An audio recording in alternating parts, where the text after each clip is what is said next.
sociais. A LBV conta com a sua ajuda.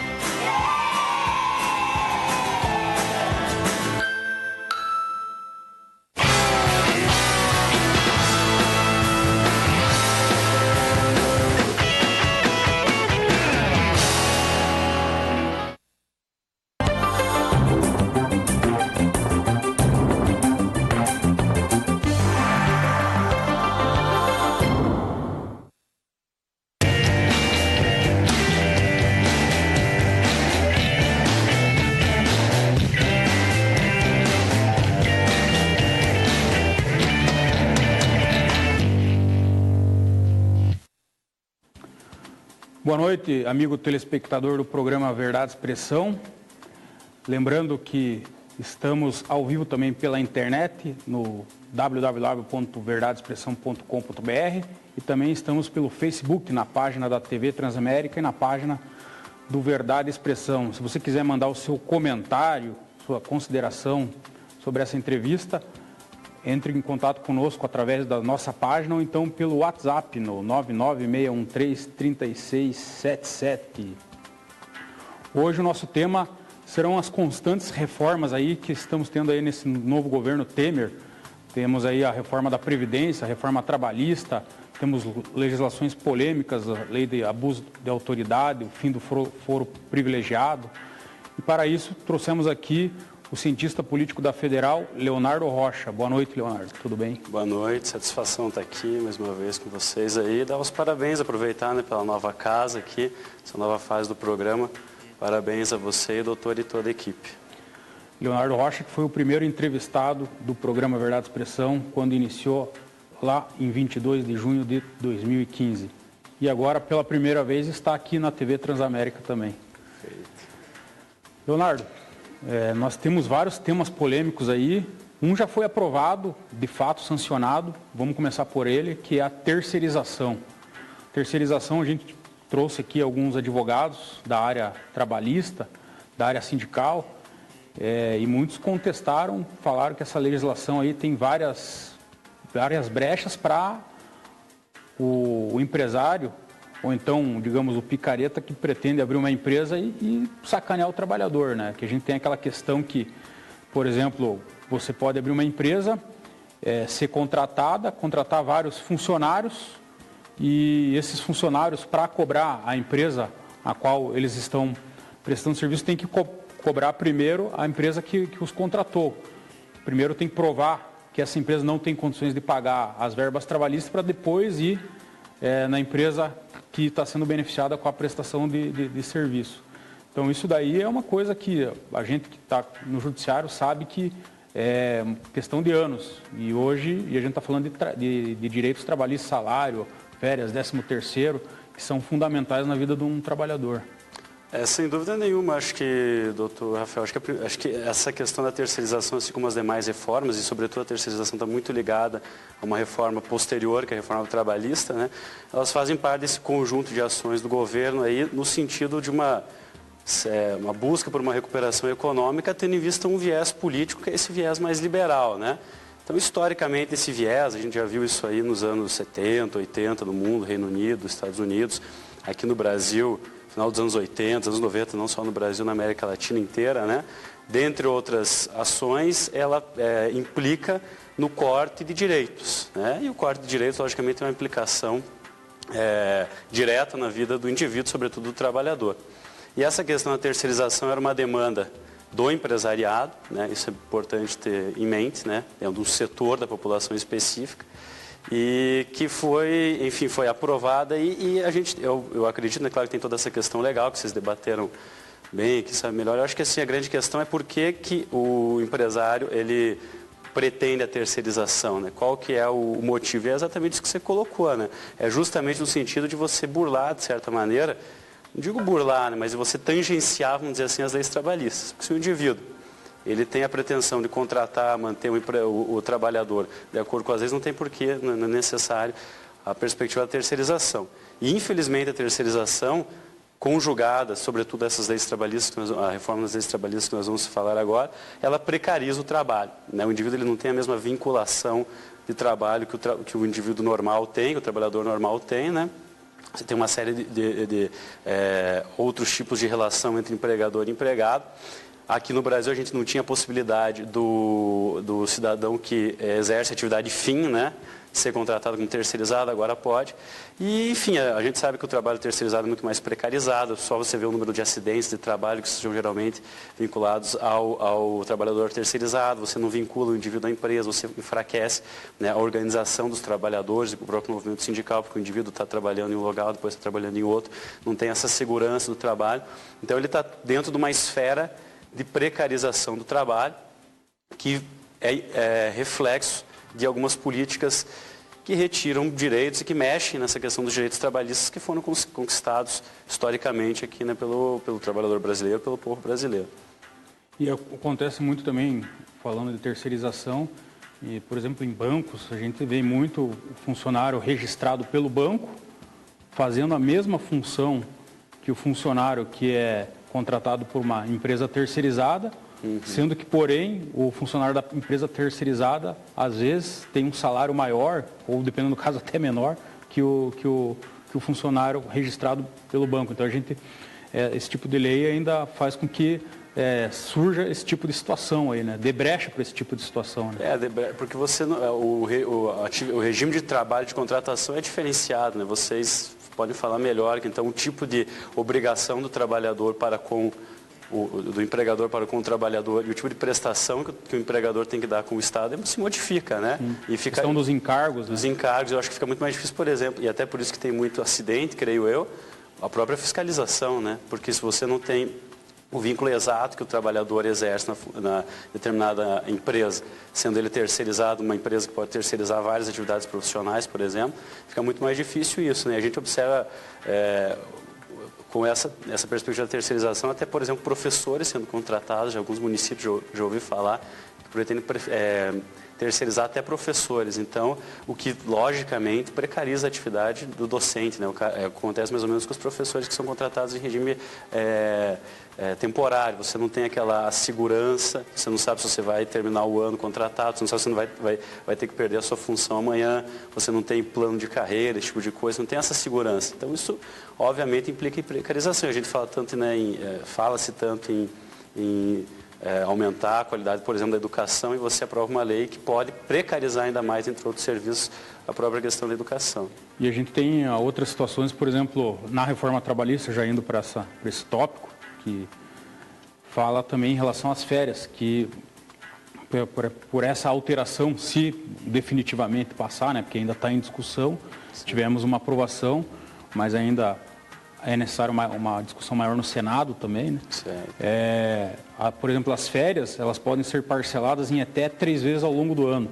Por exemplo, se tem empregado, você pode dar 10 dias num mês, 10 dias em outro e 10 dias em um outro. Exato. Isso daí é um... aliás, anteriormente você não podia parcelar e você não podia vender as férias, né? Boa parte. Agora você pode vender. O que isso implica? Isso é uma tentativa de você... porque a gente tem que falar o que vai acontecer na prática mesmo, né? Não adianta, porque muitos defensores, principalmente no Congresso, o pessoal fica falando que é uma legislação antiga. Ela teve diversas emendas, ela teve diversas modificações. É claro que ela foi feita há muito tempo atrás, mas ela teve diversas modificações. E isso daí é uma tentativa de facilitar justamente a venda, né? Ao invés do patrão dar os seus 30 dias, ele vai parcelar e vai vender. Provavelmente o indivíduo vai vender, até porque a gente sabe qual a situação econômica que o país passa, então qualquer entrada de recursos o cara está vendendo. E é muito mais interessante, às vezes, para o patrão vender, pagar, né, para o funcionário a questão das férias, do que eventualmente contratar um substituto ou coisa parecida. Agora, uma coisa que você chamou a atenção, doutor, que eu acho muito importante mensurar aqui, e entrar num debate maior, é a forma como tramitou, né? Uma reforma trabalhista, uma reforma que mexe com os elementos mais fundamentais, né, da República, e ela é votada em caráter de urgência na Câmara, sendo que a caráter de urgência foi reprovado um dia, no outro dia foi colocado de novo em votação e aprovado o caráter de urgência. Então, são práticas muito parecidas com as efetuadas pelo ex-presidente da Câmara, o Eduardo Cunha, que inclusive hoje está preso aqui na região metropolitana de Curitiba, nessas manobras regimentais. Como é que você vota determinada questão num dia, não aprova, e no outro dia você volta novamente ela, faz uma série de articulações e aprova. Então isso daí, lógico que bagunça todo o processo legislativo, o processo de discussão com a sociedade civil e o próprio debate dentro da Casa Legislativa, né? Porque se você vai aprovar alguma coisa em caráter de urgência, logicamente você não vai estar tendo o debate normal. A gente está conversando sobre uma situação aqui que tem vários detalhes e às vezes a gente deixa escapar. Certo. Imagine como isso vai para a cabeça do cidadão comum, que não tem acesso, né, a esse tipo de informação. Fica difícil, às vezes não vai, porque tem muita alteração. Se você pegar a reforma trabalhista, e só falando um pouquinho, até inclusive com relação a essa questão da tramitação, é lógico que essas políticas, no sentido do Código de Direitos, elas são repelidas, não são bem aceitas pela população e, sobretudo, pelos trabalhadores, né? Porque tem os seus direitos historicamente conquistados, retirados ou diminuídos, ou flexibilizados, como o pessoal gosta de falar. Agora, isso se agrava muito, aliás, você tem isso fica muito claro, não só, mais uma vez, aqui no Brasil, né? Historicamente, até a torcida do Liverpool, do Manchester, cidades industriais, quando a Margaret Thatcher entrou no poder na Inglaterra, no Reino Unido e cortou uma série de direitos, eles cantavam que queriam dançar no velório dela e tudo mais, inclusive quando ela faleceu comemoraram, porque tinha essa repulsa, né, dos setores mais operários em relação a esse tipo de política.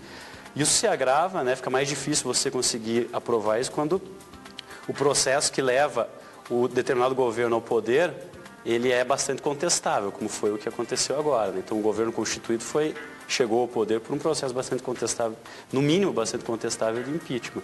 E lembrando que o programa de governo que foi eleito pela chapa Dilma Temer não é o programa que está sendo aplicado, né? Então o Temer também foi eleito com aquele programa. Não é um programa de cortes nos direitos, coisas do tipo. Não foi falado isso durante a campanha. Então fica mais difícil ainda você implementar isso, uma vez que esse tipo de ação política não teve a legitimidade popular que vem através do voto, né? Fica mais complicado se sustentar ainda isso quando boa parte, ou o próprio presidente e boa parte do seu governo e dos partidos aliados estão tendo problemas com denúncias de corrupção, né? Então o eleitor, olha, pô, vão cortar meus direitos, e o cara abre o jornal, todo dia tem uma denúncia atrás da outra com relação à corrupção. E sobre a contribuição sindical, o que você acha dessa proposta de não deixar ela opcional? De cortar deixar de ser obrigatória e ficar facultativa. Olha, essa é uma questão interessante. Isso daí, sem dúvida nenhuma, vai não digo precarizar, mas vai diminuir um pouco a força dos sindicatos, né? Porque tem os dois lados, porque tem o sindicato que é utilizado para fins pessoais, pequeno grupo, exatamente. E em nenhum momento defende o trabalhador mesmo, mas por outro lado aqueles sindicatos sérios também vai precarizar. Vai precarizar. Você vai precarizar a atividade sindical, porque vai diminuir o orçamento do sindicato, né? Muita gente não vai contribuir. E hoje em dia a contribuição independe de você ser filiado ou não ao sindicato. E aí a gente tem esses lados aí, né?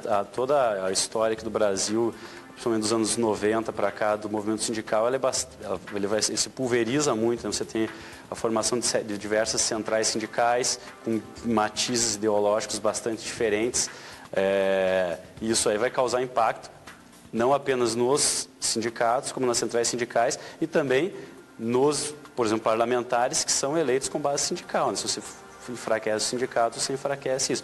Só que isso, querendo ou não, né, doutor, ainda boa parte dos sindicatos são os responsáveis por manter as campanhas salariais, por, né, andar no sentido da busca da defesa dos direitos que a gente está falando agora, que se você enfraquece o sindicato, você também tende a enfraquecer esse tipo de ação. Agora, também tem o outro lado, a gente sabe bem como é que é o movimento sindical aqui no Brasil, alguma parte dele, né? Vamos para as dicas de Moacir Moura, o nosso especialista em vendas.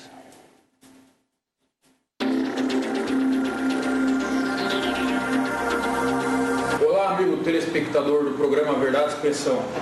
Fundamental é o convencimento em uma venda. Aprenda com Moacir Moura.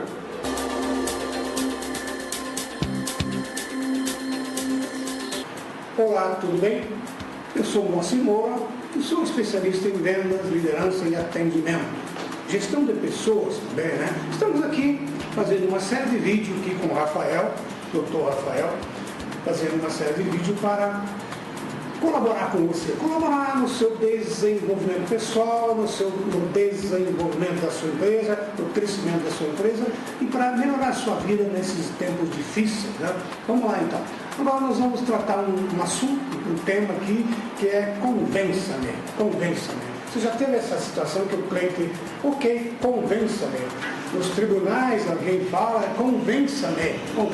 Atenção, quando alguém fala para você, convença-me, é porque ele tem interesse. Ele tem interesse em que você o convença, né?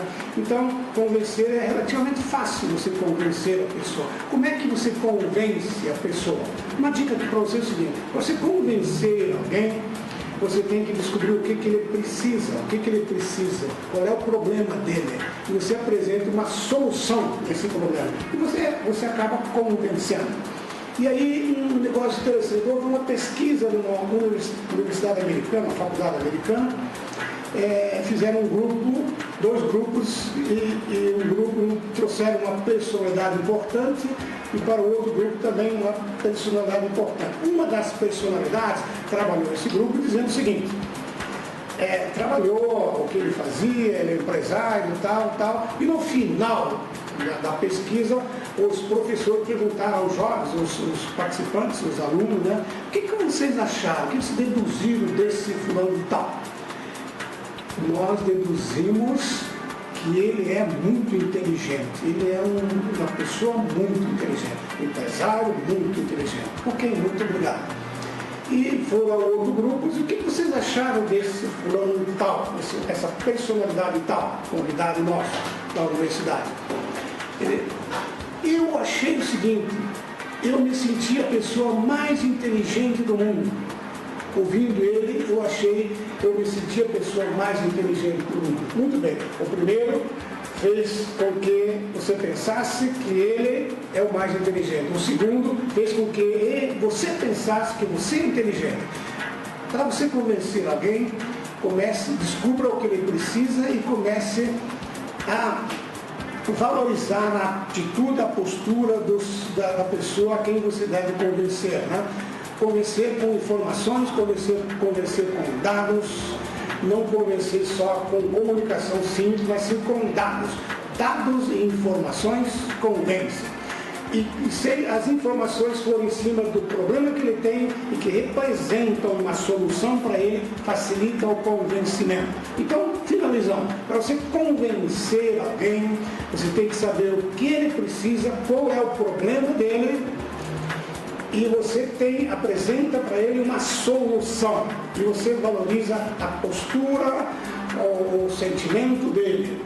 Isso você facilita o convencimento. O convencimento é isso.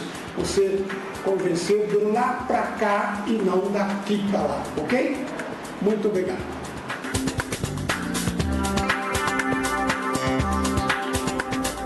Se você quiser saber mais sobre Convença-me, qual o seu poder de convencimento, se quiser aprofundar, entre em contato conosco. Moacir Moura pode ir até a sua empresa e dar um treinamento específico, faz palestras e também fará treinamentos avulsos para você.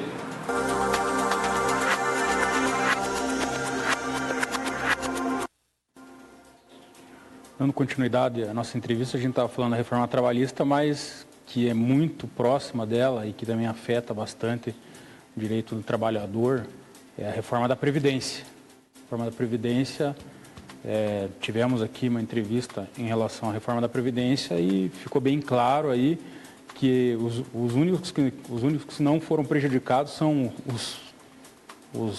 quem tem mandato, magistrado, Ministério Público, militares também. Agora, acho que começa por aí a discussão. O regime, pelos cálculos que nós fizemos aqui, teria que trabalhar até 60 e poucos anos, não vou lembrar agora de cabeça, durante não sei quantos anos para conseguir...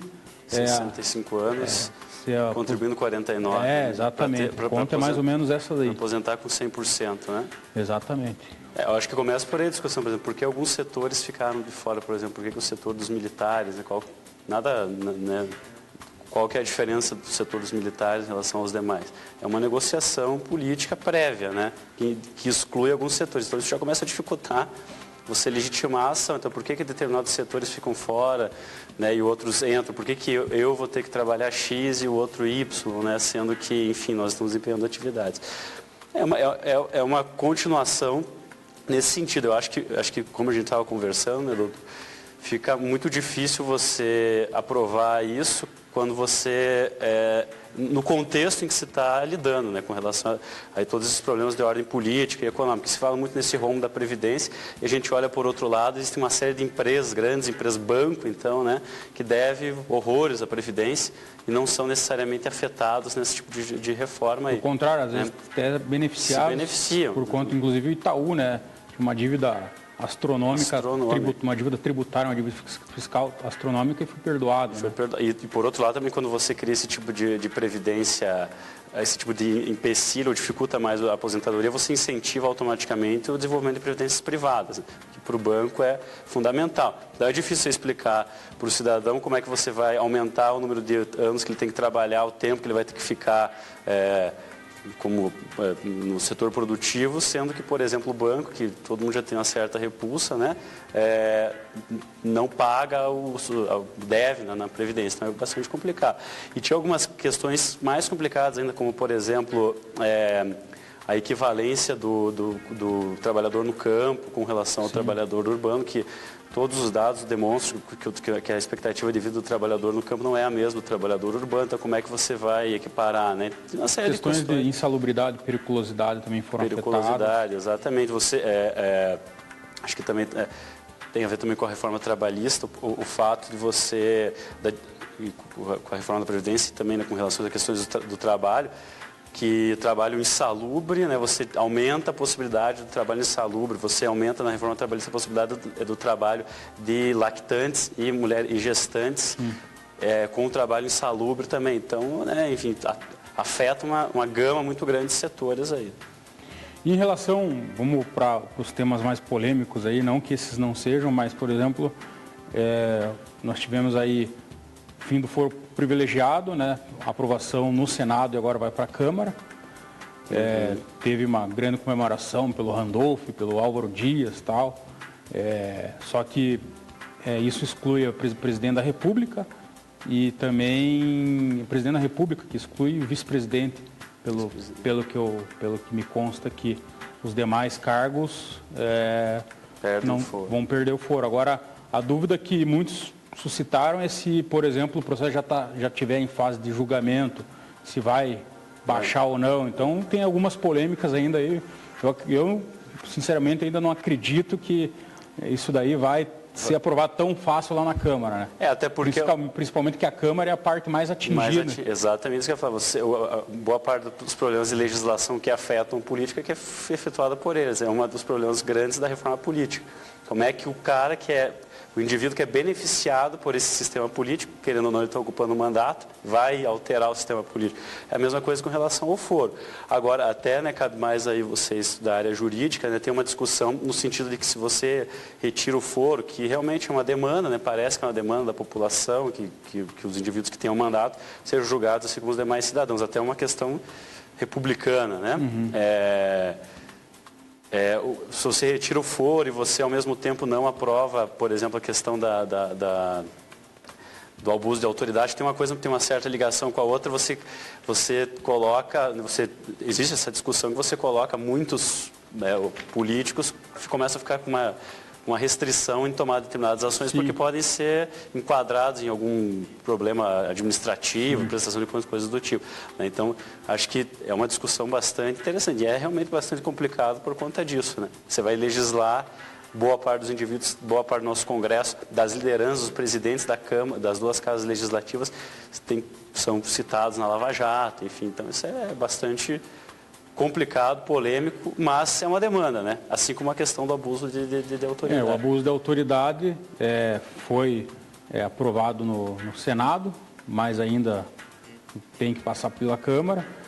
O que me estranhou é que o Requião, o senador, brigou tanto por aquele texto lá e daí, na última hora, ele parece que deixou passar muito fácil lá. Então, não sei o que nós podemos esperar lá da Câmara Federal em relação a isso daí, né? Eu acho que é uma pressão muito grande, né? Porque você sobretudo os órgãos de imprensa, contra essa questão do abuso de autoridade. Eu vi alguns comentaristas políticos falando assim, não, é uma coisa importante, mas não é o momento. Eu não entendo dessa forma. Eu acho que, pelo contrário, a Lava Jato, além das questões diretas no campo político, ela suscita outras discussões, como, por exemplo, a questão do foro privilegiado e a questão do abuso de autoridade. É importante discutir isso, né? A gente observa isso, que o judiciário não pode funcionar como uma casta. É interessante que a imprensa, em geral, fala de juiz e promotor, mas não é só para juiz e promotor, é para agente público em geral. E a gente sabe que, culturalmente no Brasil, essa questão do mandonismo, que existe desde a formação da sociedade brasileira, a gente tem o abuso de autoridade como uma prática constante. Né? Como a gente estava falando, o Poder Judiciário, ele é um poder como os demais, ele tem que estar sobre fiscalização da sociedade, fiscalização, né? De alguma maneira, ele tem que estar ser fiscalizado, ele tem que estar ele tem que prestar contas. Então, o juiz, ele não está acima de qualquer coisa, né? E o que causa estranheza é essa resistência, sendo que você, na condição de magistrado, vai ser julgado por um outro colega. Na realidade, se você pensar em termos de corporativismo, psicológicos, não deveria ter esse medo. Esse receio, né? E até porque, veja bem, é o único poder que é julgado por ele mesmo, né? Porque os outros poderes estão... Claro, tem algumas situações que, por exemplo, a própria cassação de mandato, né? É o próprio legislativo que julga. A gente vê como é difícil.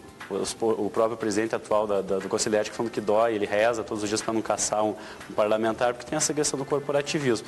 Agora, o abuso de autoridade é algo que tem que ser debatido, sim. Eu acho que é importante, é interessante que seja regulado, porque todo cidadão tem que estar... Né, tem que prestar contas das suas ações, não é apenas o político, o juiz, o agente público, né, na área de segurança, qualquer que seja, tem que fazer isso. Eu acho que é uma discussão bastante pertinente e pode ser efetivada agora. E aos seus olhos, de repente, o que tem saído na mídia e o que tem sido falado aí por parte não podemos generalizar, dizer que todos os promotores, todos os procuradores, todos os magistrados estão falando isso, parte da classe tem falado que essa discussão agora é justamente para inibir atos da Lava Jato. Sendo que isso não lhe parece, se você analisar friamente a lei vai se aplicar para todos os casos, não vai se aplicar somente para a Lava Jato. Não lhe parece que há um certo, digamos, medo dessas autoridades, ou então essas autoridades não aceitam ser questionadas? Eu acho que é exatamente essa segunda colocação que você pôs agora, né? É um costume, é uma tradição, vamos dizer assim, do judiciário não ter esse tipo de regulação, creio eu. E o judiciário, não estamos querendo dizer aqui que o juiz seja arbitrário ou não, que o procurador seja arbitrário ou não. Depende, né? Isso aí vai depender de como qualquer indivíduo, em qualquer atividade profissional. Agora, eu acho que costumeiramente não existe esse tipo de regulação, né, com relação à atividade. Claro que eles dizem que você tem as próximas instâncias que vão, querendo ou não, analisar a ação do juiz, né? No caso do juiz, mas eu acho que existe um pouco disso também, né? Existe um pouco dessa falta de costume em submeter a sua atividade a algum crivo, né? E existe essa resistência quando é criada possivelmente uma legislação que vai tratar disso. Agora, é claro que ela surge no momento, a discussão que a gente estava tendo antes. Quem que propõe isso? Né? Propõe quem é afetado pela Lava Jato. Então, esse que é o problema. O projeto de abuso de autoridade é de autoria do Renan Calheiros, o deputado Renan Calheiros, que é um dos mais atingidos por isso. E depois o Requião que, digamos, aprofundou o texto, fez algumas alterações. Que foi o relator, né? Mas então o começo Mas o projeto original, de fato, é do Renan Calheiros. Então isso gera, claro, que contestações. Então é aquela velha história. Apesar dele ser um debate importante, né, ele suscita esse tipo de suspeita, no mínimo, porque vem de pessoas que vão ser, que provavelmente vão se utilizar do que for aprovado ou não nessa legislação em causa própria, né? Porque, querendo ou não, eles são, alguns são réus, outros estão, né, sendo analisados seus processos, indiciados, né, coisas do tipo aí. Mas é essa discussão com relação à legitimidade dos projetos, né?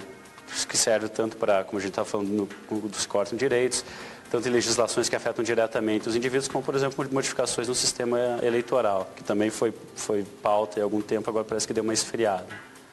E em relação a Lava Jato em si,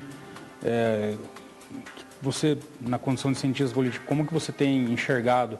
Porque muitas pessoas, digamos, concentram a Lava Jato só na pessoa do juiz Sérgio Moro, sendo que não é ele, né? Todas as decisões dele são passíveis de recurso. Tem uma parte da Lava Jato que está lá no Supremo, que não anda, e daí quem faz todas essas denúncias tem a Polícia Federal juntamente com os promotores. E agora polarizou, né? Com essa lista polarizou, né? Vão ter várias instâncias que vão julgar. Exatamente. Teríamos vários locais diferentes, depende de onde aconteceu o crime, o domicílio. Então, tem várias questões ainda para se discutir. Não lhe parece, e além disso, juntamente com parte da imprensa, né, lhe parece que algumas questões aí são tratadas com maior proporção, outras com menor proporção, a questão da seletividade? Não, esse eu acho que é um grande debate, vamos dizer assim, que provém da Lava Jato para além da questão da explicitação da propina, da malandragem existente no sistema político, que é a questão, por exemplo, da seletividade do sistema judiciário, né? Eu acho que para o Estado de Direito, uma das piores coisas que podem existir é o sistema judiciário sendo seletivo. Porque as pessoas, às vezes, elas não gostam de determinado político, de determinado partido e ficam felizes quando alguma área do judiciário, né, foca naquele partido, naquele indivíduo e eventualmente pode até ser arbitrário. Só que as pessoas esquecem que qualquer um está passível de ser processado e vai ser julgado por um juiz que pode ser arbitrário para com ele ou para com um familiar ou amigo. E aí ninguém vai gostar de arbitrariedade do sistema judiciário ou de parcialidade. Então, acho que para o Estado de Direito é uma discussão muito importante e há uma seletividade clara, né? A gente observa, né? Sobretudo, não apenas no judiciário, mas sobretudo nos órgãos de imprensa. A gente tem vários estudos aí que demonstram o tipo de cobertura, né? o tamanho da cobertura que se dá a determinados elementos da vida política e não se dá a outros elementos da vida política, independentemente das acusações sofridas. Em relação, vamos falar um pouco do quadro político nacional, depois a gente vai para o nosso estado aqui. A gente tem, até na última entrevista, a gente falou aí de possíveis nomes. O Lula deu uma entrevista para o Kennedy Alencar, certo, na última quarta-feira, e ele falou que agora ele quer ser candidato. Antes ele falava que poderia ser, dependeria e tal, agora falou que ele quer ser candidato. Falou também que o Moro redesignou o depoimento dele para o dia 10, ele falou que vai vir aqui Curitiba, seja dia 1, dia 2, dia 3, dia 5, dia 10. Ele falou também sobre um outro possível presidenciável, que é o Dória. Ele falou que gostaria que o Dória andasse de ônibus às 6 ou 7 horas da tarde, andasse de madrugada, sozinho, com gari, daí ele respeitaria o Dória como trabalhador e disse que o Dória ainda tem que ser avaliado, que é muito cedo para falar sobre a gestão dele. Mas que ele gostaria de enfrentar o Dória, que o Dória seria para ele o melhor adversário.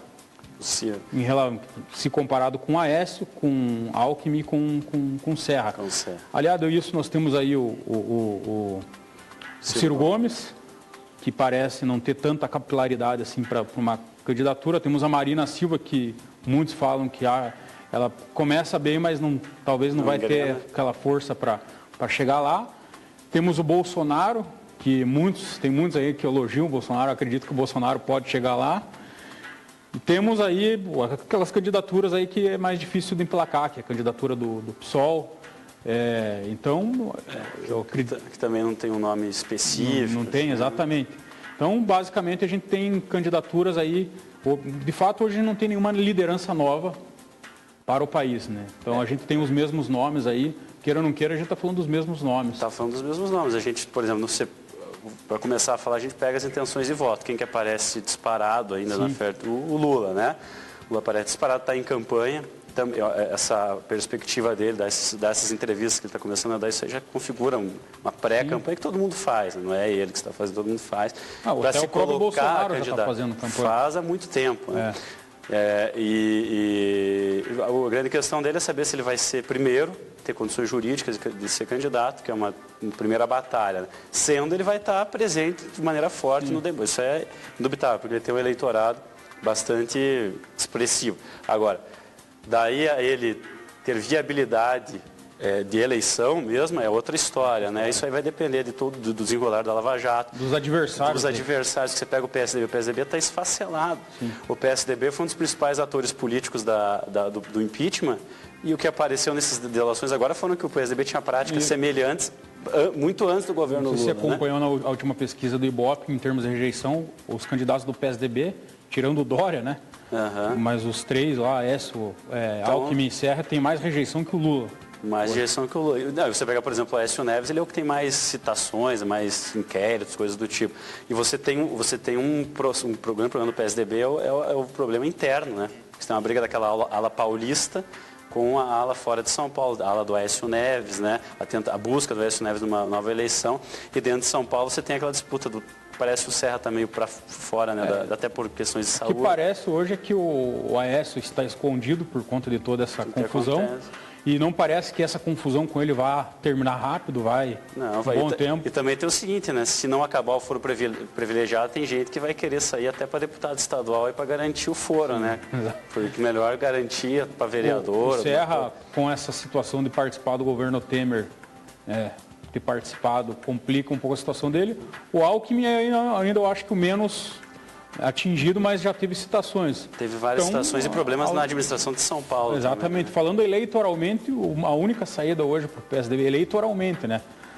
Seria o Dória, né? O Dória é aquilo que a gente chama de outsider, né? Quer dizer, era um outsider, se coloca como outsider, mas de fato deixa de ser, porque o outsider é aquele indivíduo que é um candidato que se coloca alheio à política tradicional, alheio a essas figuras tradicionais, alheio aos partidos políticos.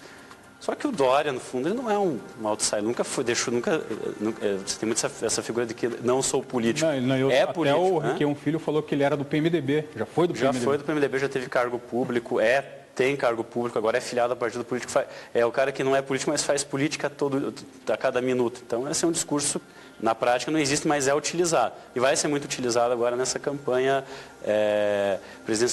presidencial e eu acho que para governo de Estado também, né? A gente vê a tentativa da busca de candidatos que têm alguma viabilidade, que estão fora desse espectro político tradicional, né? E isso é bastante perigoso, porque a gente já está observando aí nas administrações municipais, né, que muitos desses candidatos que se colocam como alheio à política, quando entram na administração pública, vão ter que fazer política, né? Você não pode demonizar a atividade política, né? A atividade política é um elemento extremamente interessante, extremamente importante para a vida prática de todos os indivíduos. O problema é como se faz as relações políticas. E o cara vai ter que negociar com o Congresso, vai ter que negociar com a Assembleia, vai ter que negociar com a Câmara, até às vezes para não abrir processos de impeachment, coisa do tipo. E aí ele já vai ter que entrar no jogo político tradicional. E o que acontece? O que eu vejo o Dória, diferente de muitos outros candidatos, numa situação de crise econômica e que bate com tudo nos municípios, os municípios não têm dinheiro, não tem muito o que fazer, o mínimo que você pode fazer do ponto de vista da tua figura pessoal é não se queimar, né? E o Dória tem uma equipe muito boa de marketing, está muito alinhado com os setores da imprensa, sobretudo paulista, não está fazendo absolutamente nada, dá para se dizer, né? Mas não está se queimando e faz uma coisinha ou outra, vai lá, se veste de gari, que é uma, né, vamos falar a verdade, uma hipocrisia, assim, tá, o cara é multimilionário, enfim, esse tipo de coisa. Mas pelo menos não está se queimando, né? O pessoal vai lá, manda lavar a rua, faz essas coisas aí, mas de fato não está se fazendo nada, pelo menos não está se queimando. Outro que tenta se colocar como outsider, mas aí já numa linha já mais populista, né, e até bastante perigosa, né, na minha opinião, é o Bolsonaro, né? A questão do Bolsonaro, o problema do Bolsonaro é ele, né? Só tem um problema, é ele, porque ele fala uma besteira atrás da outra, né, se queima, é alvo de um processo atrás do outro por licitações da pior espécie, né? São coisas que estão sendo colocadas, né? Machismo, homofobia, até racismo, esse tipo de coisa. E é um discurso meio radical que, infelizmente, ainda ganha algum eco no século XXI, apesar de a gente achar estranho, como a gente até observou na eleição francesa, né? Apesar de que se teve uma votação importante na direita, também teve na esquerda francesa, tem que se destacar isso. Mas é um discurso que é mais difícil de atingir o chamado eleitor médio, né? Então, a possibilidade dele alavancar essa porcentagem que ele oscila ali entre 8% e 10% é muito mais complicado na época do pleito eletivo. E esses outros candidatos aí a gente tem que verificar a viabilidade, verificar como é que vai desenrolar a Lava Jato, verificar como é que vão ser as conversas entre partidos, verificar se vai ter alguma mudança no sistema eleitoral que vai vingar para agora, provavelmente não. Né? Que teria que ser até outubro, Até outubro, então é um cenário bastante assim polarizado. Eu acredito que vão surgir, a gente já tem vários candidatos, vão surgir mais candidatos, a tendência é que muitos partidos não queiram coligar e lancem candidatos. a gente não vai ter a qualidade dos políticos que a gente tinha lá em 89 para fazer aqueles debates interessantes, mas pode se aproximar um pouco mais, né, dessa alta polarização no sistema partidário, tendo em vista que talvez seja uma das últimas eleições que tenha essa grande polarização, esse número excessivo de partidos, se de fato existe algum tipo de reforma política e reforma principalmente no sistema eleitoral que venha, né, aminar a expansão do sistema partidário brasileiro. Agora, esse discurso populista, ou então não estou na política, sou empresário, tal, a gente verifica que não é só no âmbito nacional e agora a gente está vendo na prática, em várias prefeituras, pegando aqui mais a nossa região aqui, Curitiba, região metropolitana em geral, aí, outros municípios, aí, a gente tem visto aí algumas situações aí meio chocantes. Complicado. Pessoas que se diziam com experiência em administração da própria empresa, agora foi para a administração pública, a prática tem sido horrorosa. Então, não lhe parece que talvez essa linha aí para a eleição de 2018 não seja o melhor discurso? Eu acho que ela já vai começar a ser afetada pelas experiências como você está descrevendo para a gente. Até porque é o seguinte, você administrar uma empresa é uma coisa, você administrar o Estado é outra, e tem que ser outra porque são instituições de natureza absolutamente diferentes. E aí o indivíduo que se coloca nessa posição, como eu estava falando aqui, ele geralmente vem com discursos de que não vai ter as mesmas práticas, de que vai profissionalizar, de que não vai ter atitudes políticas, coisas do tipo, atitudes políticas no sentido de nomeação, essas coisas. E quando começa o jogo político, principalmente num sistema como o nosso, que você precisa negociar bastante ali com o parlamento, o indivíduo acaba tendo que ter as mesmas práticas, né? Isso frustra o eleitor que buscou muitas vezes, depositou o voto num discurso diferencial em relação à prática política e não tem de fato. Pode ser que isso já comece a minar, né, as relações eleitorais nas próximas eleições, tendo em vista essas experiências. E esse discurso populista a gente vê no mundo, a gente vê na América Latina, já aconteceu em vários momentos de crise econômica, esse discurso do xenofóbico, né, do ódio ao diferente, esse tipo de coisa já ocorreu.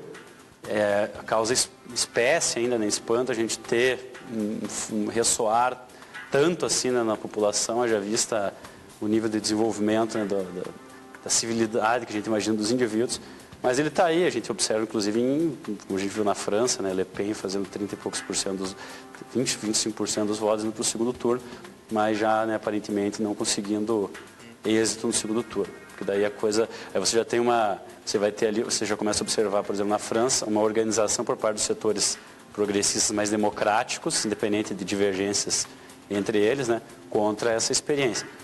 Principalmente observando a experiência do Trump nos Estados Unidos, né? Isso também vai ter muito reflexo em todas as relações políticas aí no mundo, né? Será que todo mundo vai querer ter uma experiência do Trump no seu quintal aqui, né? Um Trump no seu governo, no seu estado, na frente do seu estado nacional?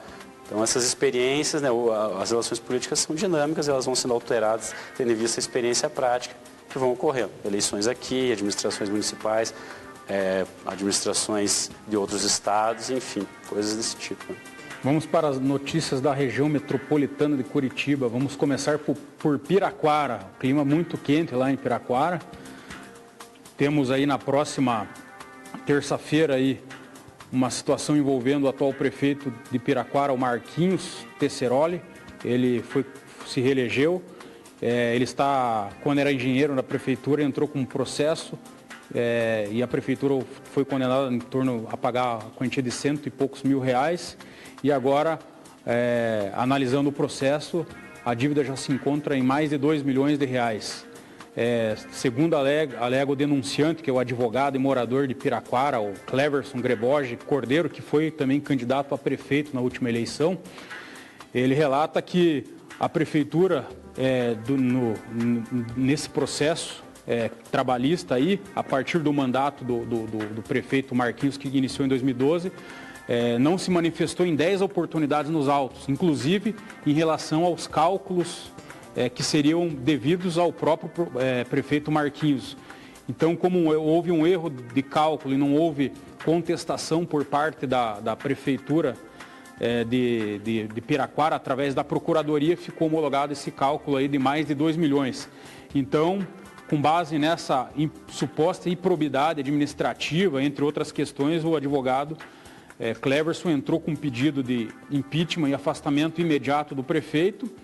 Essa situação já foi inicialmente debatida na última sessão, na terça-feira, mas a Câmara Municipal decidiu para realizar uma votação se admite ou não o processo de impeachment amanhã, às 19 horas, na Câmara Municipal. Então, o clima parece estar bem quente lá no município.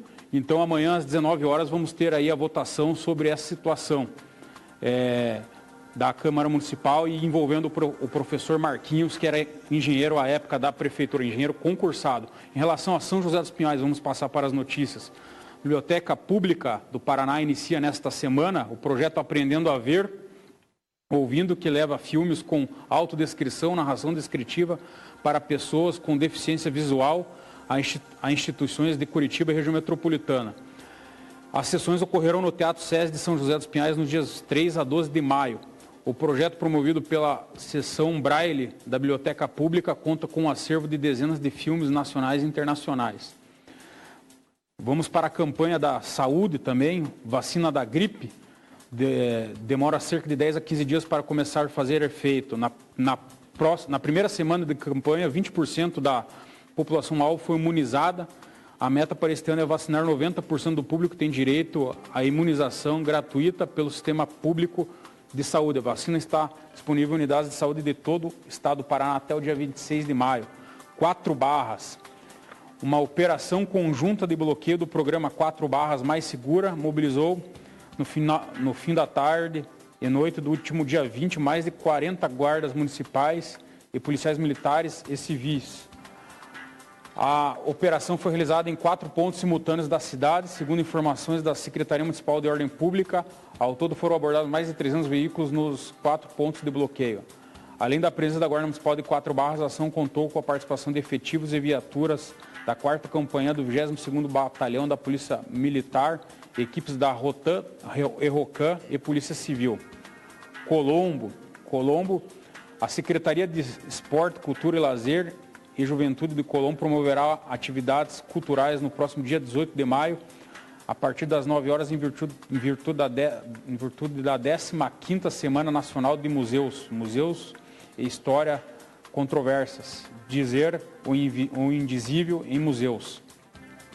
A ação acontece no Museu Municipal Cristóforo Colombo e proporcionará um dia de encontros sobre a diversidade de culturas existentes no município. Durante a programação serão debatidas diversos temas, entre eles polacos em terras de italianos, exibição de um vídeo sobre a presença polaca no Paraná, com entrada gratuita à população.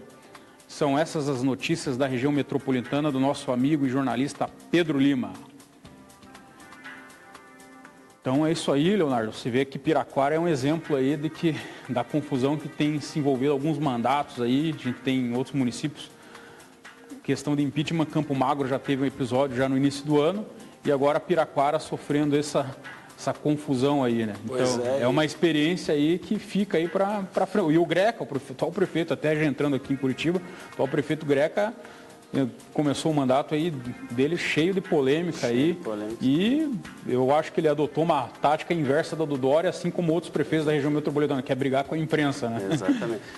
Chama a atenção do professor Marquinhos que ele tinha bons níveis de... Foi muito bem reeleito, né? Muito bem reeleito, bons níveis de aprovação sempre lá, acho que só menos do que em Pinhais, né? Sim. Que inclusive é próximo ali, chama bastante atenção, tá tendo esse problema aí, mas essa questão de pelo menos não pisar na bola. Você apontou muito bem a questão do Greca, que está tendo uma postura exatamente contrária ao do Dória, né? Conseguiu criar uma série... O Dória, no máximo, pintou lá os grafites, né? Para polêmica maior, vamos dizer assim. O Greca entrou em uma série... Aliás, ele quase perdeu a eleição por conta das ações dele, por conta das frases dele. O cara compra briga até com torcida do time, falou que a torcida do Paraná não existia. Então, umas frases que não fazem o menor sentido, né? O cara É aquilo que a gente estava Se você falando. falar do ponto de vista marketing político, é totalmente Pois contrário. Né? Quando o próprio candidato ou mandatário atua contra ele mesmo, aí fica complicado, porque ele já vai ter uma série de indivíduos da oposição que vão estar fazendo isso, como acontece na região metropolitana. Né? E quando o cidadão que está no mandato dá brecha ou dá cartucho para o adversário, ou se atira nele mesmo, aí fica bastante complicado. E aí você fica imaginando, né, doutor, começo de mandato, com nenhum quadrimestre, o pessoal já está com processo de impeachment e grandes problemas administrativos, imagine no final do mandato como é que não vai ficar isso aí, que ainda tem mais de 3 anos e meio de mandato. O problema é você comemorar que você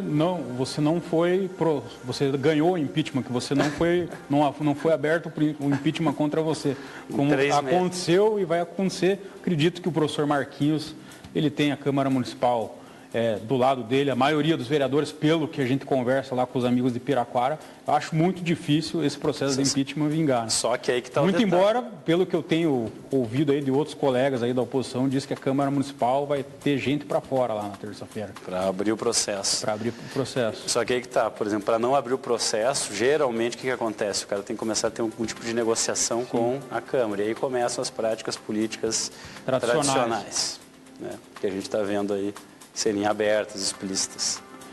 Em relação ao nosso estado aí, a gente falou um pouco da eleição nacional em relação ao nosso estado. O Osmar começou a dar entrevista e tal, daí o nome dele apareceu na Lava Jato. Daí agora, nos últimos dias, você vê que ele deu uma recuada. Certo. Que seria um nome, ao que parece, seria o nome mais forte, se pegar pelo histórico aí, pela questão de rejeição, e o nome mais viável ao governo do Estado. E um nome, de certa forma, de consenso. Não um consenso, mas um certo consenso, né? Porque ele tem, vamos dizer assim, entrada em todos os lados, né, praticamente. Foi candidato junto com o Requião, já foi oposição ao Requião, apoiado pelo Beto Richa, ocupou cargo no governo da Dilma, no Banco do Brasil, é irmão do senador Álvaro Dias, que está no PV, que tem... Então ele tinha, só que o nome dele na lista veio com aquela pancada inicial, porque o nome dele começava a ganhar corpo, querendo ou não o cargo que ele ocupou, colocou ele um pouco num certo ostracismo. Você não tem um cargo eletivo, já é complicado, né, para você aparecer.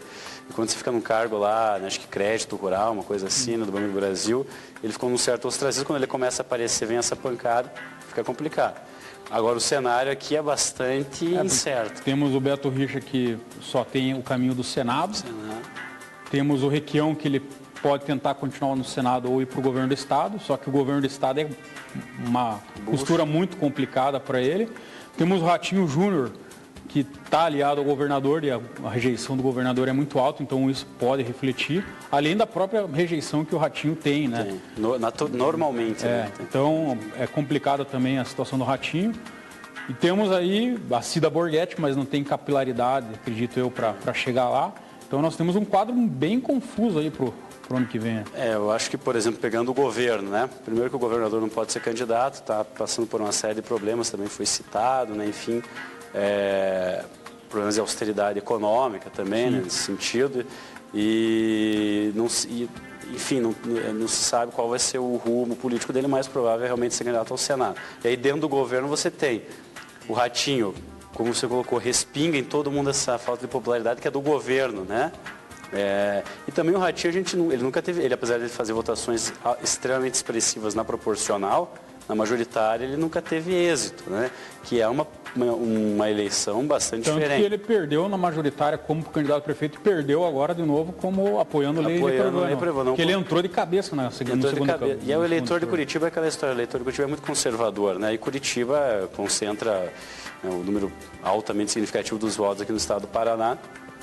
E o Ratinho, ele não tem ele tem uma rejeição por parte desse eleitorado conservador, por ser proveniente, né, por ter uma base mais nos movimentos, nas regiões mais populares, enfim, por conta do pai dele, da atividade do pai dele, ele tem essa rejeição aí por parte desses setores um pouco mais elitistas, né, e a eleição é diferente do proporcional para o majoritário, a gente sabe bem disso.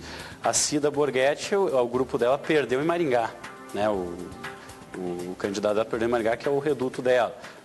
Por outro lado, ela teve uma boa votação aqui da filha na eleição em Curitiba, e o marido dela é ministro, apesar de também falar uma outra, para ser, né, razoável, uma ou outra besteira, né? Se queimar um pouco.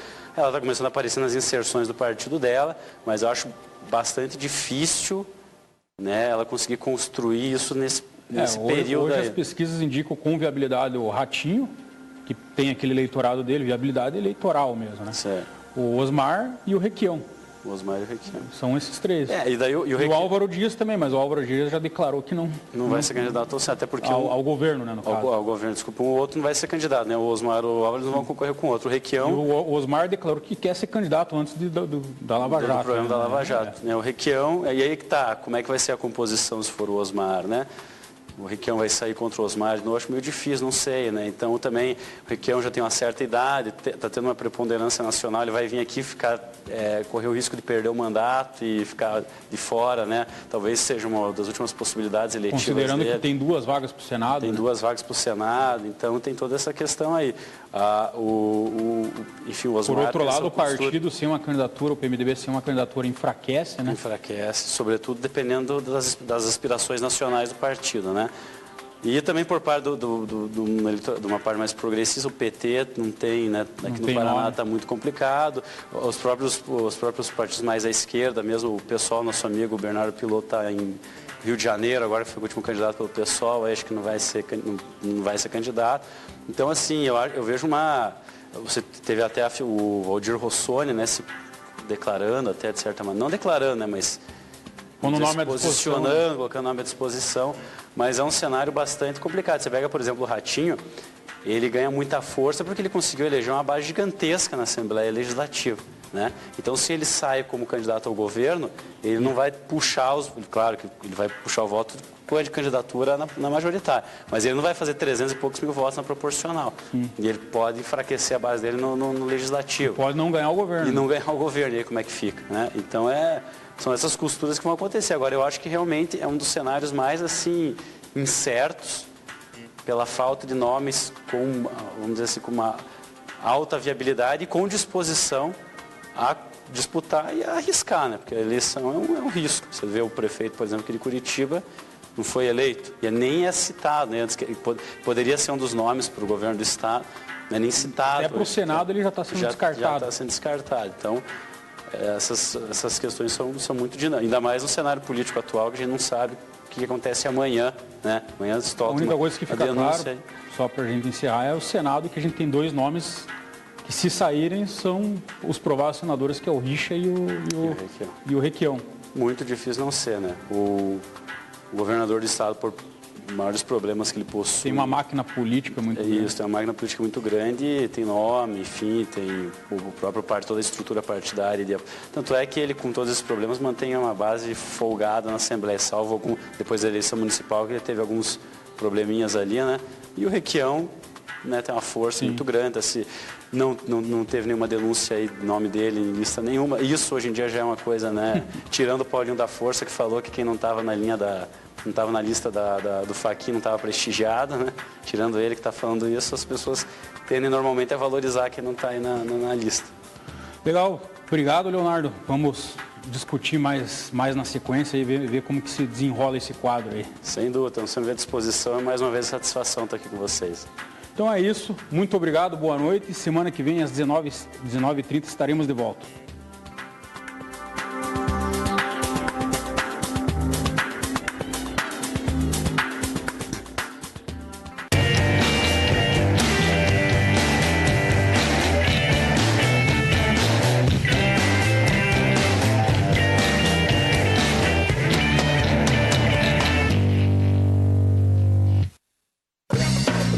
Transamérica é a maior rede de rádio FM do Brasil. A Transamérica Light Curitiba, além de uma programação musical selecionada, apresenta diariamente programas e boletins informativos sobre cultura, lazer, esporte, política, economia. Tudo para você ficar bem informado, sem deixar de ouvir o melhor da música nacional e internacional. Transamérica Light, a sua rádio onde você estiver.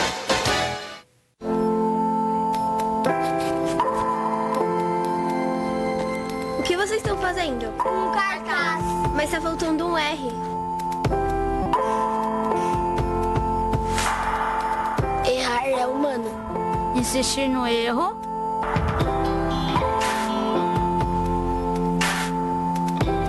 persistir no erro pode ser falta de oportunidade.